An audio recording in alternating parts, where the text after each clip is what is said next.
Bonjour à tous. Monsieur le ministre, nous vous remercions d'être cette année encore parmi nous et d'honorer de votre présence cette nouvelle édition des États de la France qui célèbre leur 10e anniversaire. Vous aviez l'an passé conclu votre intervention en vous présentant comme le notaire scrupuleux des demandes des États de la France et vous nous aviez promis de revenir vers nous cette année pour, je vous cite encore, rendre des comptes sur les mesures prises en faveur de l'attractivité. Vous êtes un homme de parole. La promesse a été tenue doublement. D'abord, vous êtes là, et vous avez délivré, pour reprendre une expression qui vous est familière, à nous aussi du reste, on délivre, et elle nous est familière. Depuis un an, vous n'avez pas ménagé vos efforts. À notre tour de faire l'inventaire des mesures qui ont répondu aux recommandations des États de la France, dont je ne citerai que les plus emblématiques. La poursuite de la diminution du coût du travail, la stabilisation de l'environnement fiscal, un meilleur ciblage et la mise en cohérence des mesures prises en matière d'innovation, une amélioration du statut des impatriés, l'aménagement du délit d'entrave, la simplification des procédures de consultation dans le domaine social. De tout cela, nous tenions à vous remercier très chaleureusement, même si nous regrettons que certaines mesures ne fassent que compenser des dispositions défavorables à l'attractivité et prises antérieurement. Nous déplorons aussi qu'elles ne soient pas toujours à la hauteur de nos attentes et qu'elles ne nous positionnent pas en tête de peloton face à nos concurrents européens ou mondiaux, car en termes de compétitivité, tout est question, comme vous le savez, Monsieur le Ministre, de positionnement relatif. Il faut faire mieux, mais surtout mieux que les autres. Nous déplorons aussi que certains débats, manifestement tabous, aient été vite refermés, alors même que traités, comme c'est le cas dans d'autres pays, notamment européens, nous aideraient dans notre plaidoyer auprès de nos maisons mères pour qu'elles fassent le choix de la France pour y investir et créer des emplois. Nous constatons que de cela, vous n'êtes pas responsable, puisque nombre d'entre eux, je veux dire les débats, ont été ouverts par vos soins. Nous sommes cette année réunis autour d'un thème « Maintenir le cap », accélérer le rythme, amplifier l'effort. La politique d'attractivité de la France, nous l'avons dit ce matin, Monsieur le Ministre, commence à porter ses fruits. Mais il nous paraît urgent d'accélérer la cadence des transformations entamées, lever le pied en la matière alors même que le monde connaît mutation et disruption serait extrêmement dangereux pour le positionnement de notre pays. Il ne faudrait pas longtemps alors pour nous voir totalement disqualifiés. Nous pensons au contraire, je vous cite, qu'il faut utiliser le momentum économique plutôt favorable pour accélérer les réformes. Peut-on compter sur vous pour maintenir le cap, accélérer le rythme, amplifier l'effort? Monsieur le ministre.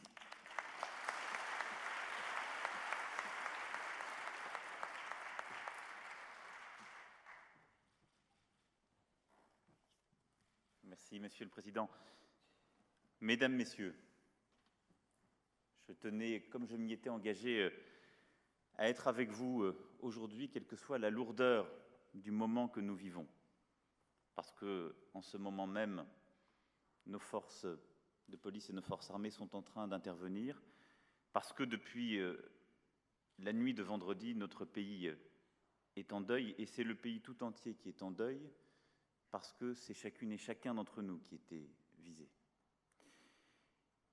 Et ces moments, en effet, sont marqués par cette tristesse, mais aussi la gravité du défi qui est le nôtre.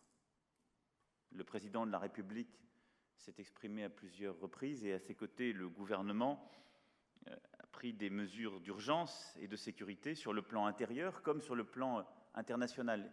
Et cela durera. Mais ce défi, ce n'est pas qu'un défi de sécurité. C'est un défi qui est au croisement de batailles économiques, sociales, culturelles, spirituelles aussi. Parce qu'au fond, qu'ont cherché à atteindre ces assassins? Ils ont cherché à atteindre ce que nous sommes. Au-delà des morts, qu'ont-ils voulu? Ils ont voulu semer la terreur, le doute, le poison des divisions. Ils sont allés attaquer des lieux d'émotion, de partage, des lieux ouverts qui nous représentent. Et le défi qui est le nôtre et qui ne fait que commencer Et donc notre rôle, je dis bien notre rôle pour ce qui nous concerne, ici dans cette salle, c'est de continuer à nous tenir debout dans ce que nous sommes, de continuer à faire, à agir, à croire dans notre pays qui en sortira plus fort encore. Non pas de changer parce que ces événements ont eu lieu, non pas de nous refermer, de nous mettre à douter parce que c'est ce qu'ils cherchaient, mais de continuer à nous tenir à la hauteur des événements, parce que les Français regardent aujourd'hui les décideurs encore plus qu'hier. Et ce qu'ils attendent de nous, c'est que nous continuions à avancer. Et ne rien laisser à la peur, aux divisions, mais en même temps, ne céder non plus rien en termes de lucidité. Car notre société, notre propre système, nous-mêmes, avons notre part de responsabilité. Nous avons eu nos propres insuffisances. Et tout cela n'est pas qu'une chose extérieure. Et il faudra aussi le penser, le corriger, y travailler. Mais aujourd'hui, avec sang-froid, ce qui nous est demandé, c'est de poursuivre le travail, c'est d'avancer. C'est pour ça que je voulais être parmi vous pour ce 10e anniversaire des États de la France. Parce que ce que vous représentez, c'est cette mobilisation économique dont notre pays a besoin. Et c'est une mobilisation économique qui a un visage particulier parce que c'est celle des acteurs internationaux, de celles et ceux qui croient à la France, qui la défendent, souvent dans leur groupe, qui expliquent pourquoi il faut investir dans le pays, pourquoi il faut y revenir, pourquoi il faut encore faire davantage. Et cette mobilisation économique, c'est celle aujourd'hui dont nous avons besoin, parce que notre pays sera plus fort s'il est plus ouvert, s'il réussit dans cette mondialisation. Alors, je veux reprendre votre formule, parce que ce triptyque est bon, et essayer de m'engager dans ce chemin, à la fois en expliquant où nous en sommes, et puis en donnant quelques projections que je souhaitais partager. Proposer de maintenir ce cap, d'accélérer le rythme et d'amplifier l'effort. Conserver le cap, c'est la première des priorités, vous avez raison de le rappeler.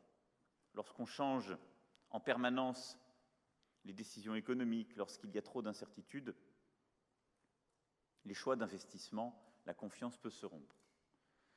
Et donc, depuis non plus de 2 ans, depuis la décision relative au crédit d'impôt compétitivité emploi, plus encore depuis que le président de la République a annoncé le pacte de responsabilité, le pays est engagé sur une voie de modernisation économique qui repose sur plusieurs axes que nous maintenons et que nous maintiendrons jusqu'au terme de ce quinquennat. Le premier, c'est évidemment celui du sérieux budgétaire, et avec lui du sérieux fiscal. C'est la visibilité donnée aux acteurs économiques d'une réduction de nos dépenses publiques, c'est 50 milliards d'euros par rapport au tendanciel entre 2015 et 2017, et là-dessus, le président de la République a fait des annonces claires il y a 2 jours. Elles ne viennent que sur la partie des dépenses militaires à modifier notre trajectoire budgétaire des 2 années à venir, mais en rien ne remet en cause le sérieux budgétaire du pays. Mon collègue Michel Sapin a eu l'occasion de le redire hier à l'ensemble de ses collègues. Cela veut dire donc 2,5 points de PIB de réduction de dépenses publiques par rapport à la trajectoire et 2 points de PIB sur ces 3 ans d'allègement de charges et de fiscalité pour les entreprises. Alors, je sais que tout cela vient après des mesures qui parfois avaient été difficiles, des choix fiscaux qui avaient été contestés, quelles qu'en soient d'ailleurs les majorités. Mais cette trajectoire, elle, sera tenue. Parce que c'est la trajectoire de la crédibilité de notre politique économique et elle est absolument fondamentale. Le deuxième axe, c'est celui précisément de la compétitivité. Vous l'avez rappelé dans votre propos. Et la compétitivité, c'était d'abord la compétitivité coût, en baissant le coût du travail. C'est ce qu'a permis le CICE dans un premier temps, puis la mise en œuvre qui continue du pacte de responsabilité et qui, là, est en train de produire ses premiers effets. Parce que vous avez raison de dire que ce qui vaut en la matière, c'est de se comparer. Et nous avons mis fin à une tendance décennale d'écartement des positions françaises et allemandes. Le coût industriel français est repassé sous le coût allemand depuis la fin de l'année dernière. Les marges sont en train de se rétablir. Et donc, nous avons mis fin à cette tendance. Néanmoins, la compétitivité coût n'est qu'une partie de l'équation, on le sait bien. Et la compétitivité hors coût, la capacité de notre tissu industriel à se différencier, est plus encore fondamentale. En la matière, la préservation du crédit impôt recherche, le crédit innovation, le développement d'investissements publics centrés sur la montée en gamme et la différenciation de notre tissu industriel au travers des appels à projets et de la Nouvelle France industrielle sont autant de leviers qui ont conduit là aussi à consolider des résultats, à améliorer l'investissement productif en France. Mais cela reste un défi fondamental si nous voulons améliorer beaucoup plus fortement notre compétitivité hors coût. Et pour moi, la mère des batailles en la matière, c'est de continuer ce travail avec la même visibilité. Et donc, les 3,5 milliards qui sont prévus dans le cadre de la Nouvelle France industrielle eh bien, seront menés à leur terme. Un troisième programme d'investissement d'avenir sera clarifié d'ici le printemps prochain qui permettra d'aller plus loin encore. Et la mesure de suramortissement fiscal que nous avons prise en avril dernier qui accompagne les entreprises dans ce travail, puisqu'elle permet de suramortir 140% de l'investissement fait en capital productif, participe de cet effort. Mais la modernisation, le maintien du cap, il passe aujourd'hui par la bataille pour l'investissement productif, qui commence à faire sentir ses premiers résultats, mais qui est encore trop timide. Parce que c'est le problème aujourd'hui de l'économie française. C'est ce que nous avons raté durant les 15-20 dernières années. C'est l'investissement dans le capital productif. Trop atone depuis la crise, et puis trop insuffisamment mis sur la modernisation de nos entreprises avant celle-ci. Enfin, c'est la modernisation de notre économie, vous l'avez rapidement évoqué, mais nous avons pris une série de mesures pour moderniser les marchés des biens et services, le marché du travail, c'est-à-dire leur donner plus de flexibilité et dans de nombreux cas aussi plus de visibilité aux acteurs comme vous nous l'aviez demandé. Et qu'il s'agisse de la modification du régime des impatriés, des réformes en matière de pénalisation du droit du travail, de réformes en matière d'actions de performance ou de bons de souscription pour créateurs d'entreprises. Ce sont autant de mesures que vous aviez suscitées, que nous avons reprises et qui font partie de cette modernisation de notre appareil productif et des différents marchés. Maintenant, nous devons aller plus loin, et c'est ce que vous m'invitez à faire, en modernisant encore davantage, en amplifiant l'effort. Et cette amplification, pour moi, elle passe par le constat lucide de l'économie dans laquelle nous nous trouvons aujourd'hui. Parce que beaucoup de ce qui a été fait a été pour réparer, pour corriger. Ce sont des mesures d'urgence. Mais le monde dans lequel nous évoluons n'est pas celui des 30 Glorieuses ou de l'économie de rattrapage que nous avons connue. C'est un monde où les choses vont plus vite, sont plus ouvertes, où l'innovation est beaucoup plus brutale et vient fracasser des secteurs d'activité entiers, en même temps qu'elle crée des opportunités formidables pour de nouveaux acteurs ou les acteurs en place. Et donc, ce que nous devons faire aujourd'hui, c'est prendre en compte cette grande transformation qui est à l'œuvre, qui est une grande transformation technologique, une grande transformation en matière d'innovation, mais aussi en matière d'usage, qui vient bousculer beaucoup de nos représentations classiques ou de nos modes d'intervention. Et en la matière, je pense que nous raterions l'effort français si nous ne prenions en compte le fait qu'il y a 3 batailles à livrer. D'abord, une bataille culturelle. Dans le cadre de cette grande transformation, il faut que la France arrive, ce que nous sommes en train de commencer à faire, mais il faut aller plus loin, à changer de culture, à avoir moins peur du risque, à plus valoriser l'effort et le travail, à célébrer le succès et à ne pas stigmatiser l'échec. Cette petite révolution culturelle, nous la commençons tous ensemble, mais elle est fondamentale parce que dans cette économie qui n'est plus du rattrapage, mais de la disruption, On doit tenter plus fort, plus vite, on échoue plus souvent. Mais les quelques exemples qui réussissent tirent beaucoup d'autres. Et donc cette révolution culturelle, elle implique dans beaucoup de secteurs des mesures très concrètes, mais elle doit être expliquée, partagée. La deuxième bataille, c'est celle des talents. Parce que dans cette nouvelle économie, on ne peut réussir si on n'attire pas les meilleurs. Qu'ils soient chercheurs, entrepreneurs, managers, créateurs, c'est une économie des talents, dans tous les secteurs qui nous sont donnés. Et donc nous devons là aussi garder les talents qui sont formés en France. Nous avons de formidables atouts sur le plan académique, sur le plan de la recherche, attirer autour d'eux leurs pairs, et puis savoir garder chez nous ou attirer des talents internationaux. C'est pour ça que j'ai tenu à passer cette réforme en matière d'action de performance et d'action gratuite, parce que c'est une des conditions de notre attractivité. Mais nous devons encore aller au-delà. Et il faut là-dessus prendre les mesures courageuses en matière réglementaire et fiscale pour que les meilleurs puissent venir travailler en France. Et quand on regarde les choses avec, là aussi, un constat le plus lucide et le plus froid possible, on s'aperçoit que nous sommes compétitifs en matière académique, nous sommes compétitifs en matière de recherche et développement, et même lorsque des grands groupes décident des recompositions internationales ou sont rachetés, bien souvent, la recherche et le développement est maintenue en France, parce qu'il y a une qualité des ingénieurs, des docteurs, parce qu'il y a des mesures fiscales attractives qui ont été prises, et un écosystème.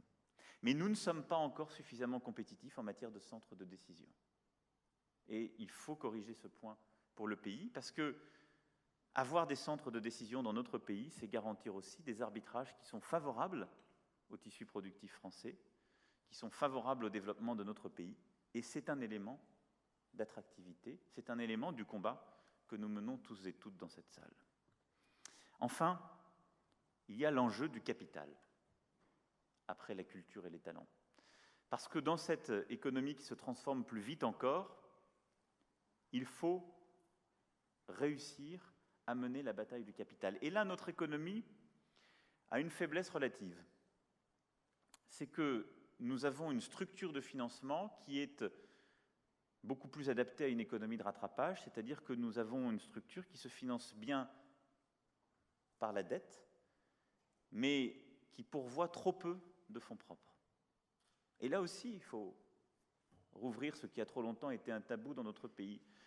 Nous avons une épargne financière abondante, mais elle est trop massivement investie dans l'immobilier d'une part, et l'assurance vie d'autre part, dont les normes et les régulations ont conduit à la détourner du financement de l'économie réelle.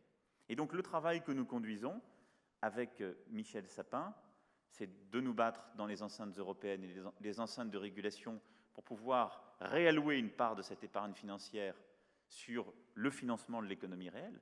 Mais au-delà de ce point, nous prendrons dans les prochains mois une série de mesures très précises pour allouer plus de capital au financement des acteurs économiques dans notre pays, et en particulier aussi des acteurs internationaux qui décident d'investir dans notre pays. Parce que sans fonds propres, il n'y a pas de réussite possible dans ce nouveau cadre économique. Parce que c'est celui qui sait mobiliser, utiliser, dépenser les fonds propres qui lui sont alloués pour rechercher, pour rentrer dans un marché, pour parfois y évincer d'ailleurs ses adversaires, qui gagne. Et il faut pouvoir vite et fort mobiliser beaucoup de fonds propres. Et donc nous devons réussir ce changement et cette transformation.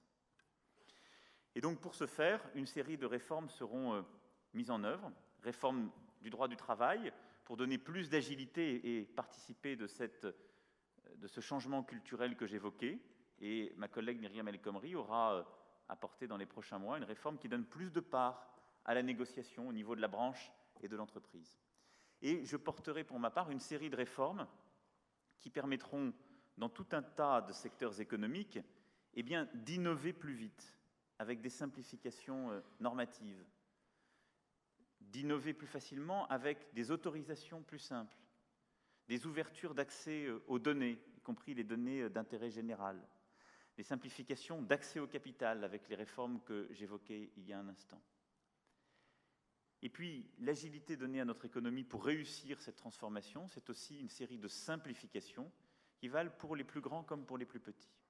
Et donc, nous transcrirons par la loi une série d'engagements qui ont été pris en matière de simplification normative et en matière aussi de simplification pour la création et l'initiative économique. Nous devons rendre la vie beaucoup plus simple à celles et ceux qui, dans notre pays, veulent entreprendre, en leur donnant un cadre fiscal et social facilité, en leur donnant un parcours de croissance beaucoup plus simple. Mais la simplicité, nous la devons aussi à celles et ceux, plus grands, qui veulent se développer. Et donc une série de mesures en la matière seront aussi précisées entre le mois de décembre et le mois de janvier pour aller plus loin. Et donc, vous l'avez bien compris, Monsieur le Président, Mesdames, Messieurs, je vous rejoins dans votre souci d'accélérer. Vous l'avez dit, c'est plutôt mon tempérament. Mais je crois que les circonstances nous obligent. Et nous ne pouvons aujourd'hui remettre à demain ce qui peut être fait. Et donc, je ferai une série de propositions qui reprendront d'ailleurs plusieurs des mesures que vous allez valider dans la journée et nous transmettre pour aller en ce sens. Le gouvernement prendra ses responsabilités pour que l'attractivité du pays continue à s'améliorer. Parce qu'on ne fait pas de la bonne économie sur des bons sentiments. J'ai compris le message, j'ai vu vos sondages. On y croit, mais ce n'est pas suffisant. Et donc il faut qu'on puisse le constater. Et en la matière, en termes de simplification, en termes d'accès au capital, en termes d'ouverture, nous prendrons des décisions très concrètes dans les prochains mois. Mais ce que j'attends de vous, c'est que vous continuiez, comme vous le faites, à prendre vos responsabilités, et là aussi en accélérant. Parce que si notre pays a besoin aujourd'hui de quelque chose, c'est d'avoir des choix clairs, francs et massifs, des choix de confiance dans la vitalité de notre économie et dans les choix clairs et assumés que je viens ici de vous rappeler que nous faisons. Ce pays, nous le modernisons. Nous continuerons à le moderniser et vous pouvez compter sur moi plus encore demain qu'hier. Et pour cela, les choix d'investissement, les choix d'embauche qui seront faits par tous les décideurs, français et étrangers, sur notre territoire, sont une contribution fondamentale aux défis que j'évoquais au début de mon propos. Parce qu'ils sont la marque de la confiance et parce qu'ils sont un peu de cette cordée dont nous avons besoin qui nous tirera vers le haut. Précisément parce que nous n'avons pas le droit de laisser une quelconque place au doute. Nous devons poursuivre tous et toutes, ensemble, ce travail de modernisation, ce travail d'ouverture de l'économie française. Parce que notre responsabilité, et aujourd'hui, ce n'est que cela dont il s'agit, c'est de faire réussir notre pays dans la mondialisation. Non pas de laisser la place à celles et ceux qui voudraient qu'on lui tourne le dos, non pas considérer que la bataille serait déjà perdue, c'est continuer à nous tenir debout avec beaucoup de calme, avec la même résolution, mais en allant encore plus vite, plus fort et plus loin ensemble, précisément parce que ce ne sera pas le choix de quelques-uns, ce ne seront pas des mesures essaimées par le gouvernement, mais ce sera une responsabilité collective et partagée ensemble par toutes et tous. Merci pour cela. Merci beaucoup.